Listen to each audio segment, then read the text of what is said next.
Privyet da Heavy Metal Heaven. Oggi abbiamo l'onore di ospitare una vera cult band doom metal che prende una posizione molto chiara e critica con l'ultimo album della sua carriera.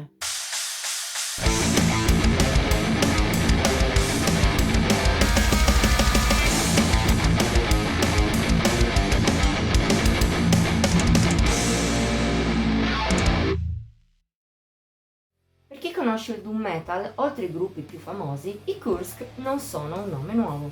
Sin dall'esordio Cherno, risalente al 2008, sono diventati un gruppo di culto nel genere, merito di diverse peculiarità. Non è stato solo il cantare in russo, anche se la band è finlandese. Soprattutto a brillare è il suo suono, classico, ma con piglio moderno rappresentato da atmosfere depresse, molto incisive e nere, senza spiragli di luce, molto est-europee. Tutte caratteristiche che li hanno resi celebri tra gli amanti del doom e hanno dato il via a una carriera di valore, con 4 album in 8 anni. Tuttavia, dopo Zero, del 2016, la carriera dei Kursk è andata un po' in stallo. Le cause sono state probabilmente interne al gruppo, almeno nei primi anni, mentre in quelli successivi potrebbe aver contato la pandemia di Covid. Tuttavia, di recente è indubbio quanto la band sia stata influenzata dalla guerra in Ucraina, scoppiata 2 anni fa.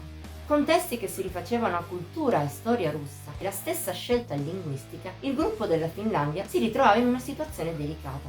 Nonostante questo, i Kursk hanno scelto lo stesso di prendere una posizione forte, con Prestupleniya protiv Chelovečestva, perdonate la pronuncia dei titoli in russo come questo, che significa crimini contro l'umanità. Già il titolo è una dichiarazione di intenti, ma l'album uscito la scorsa estate va anche oltre.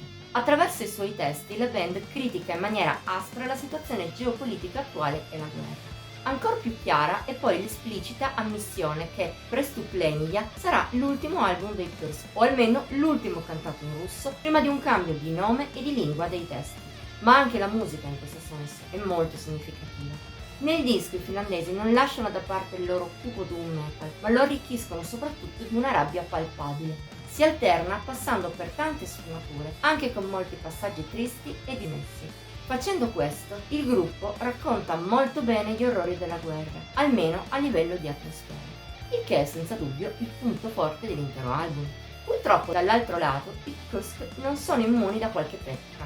Prestupleniya è abbastanza dispersivo, anche a causa dell'ora di durata. Parliamo di un album pieno di buoni spunti, in cui in pratica tutte le canzoni sono almeno di livello buono, quando non ottimo. Nel complesso però non tutte si lasciano ricordare e a tratti nella scaletta ci si perde.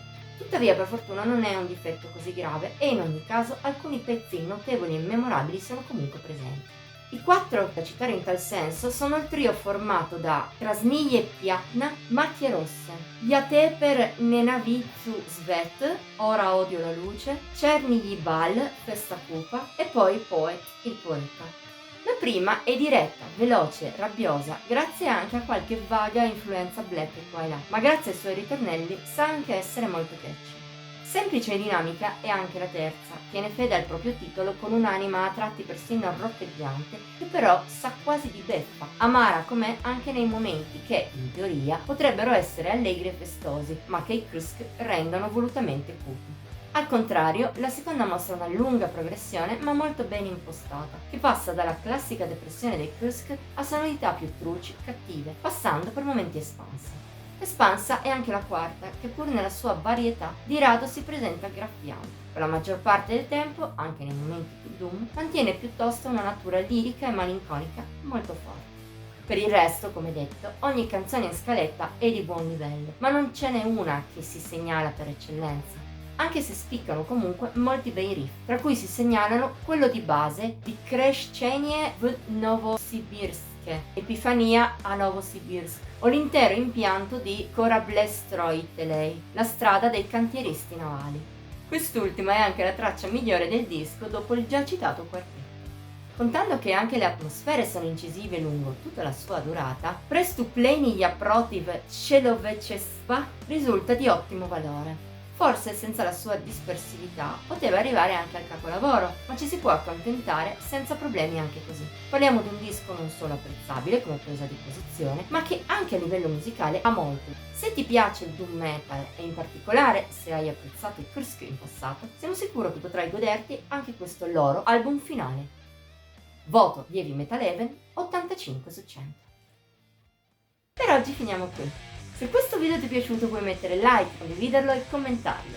Ti invitiamo inoltre a iscriverti al nostro canale e a cliccare sulla campanella per rimanere sempre al passo sui nuovi contenuti pubblicati ogni settimana. Infine ci puoi venire a trovare anche su Facebook, Instagram e Twitter. Trovi i link qui sotto in descrizione. Ci vediamo la prossima volta!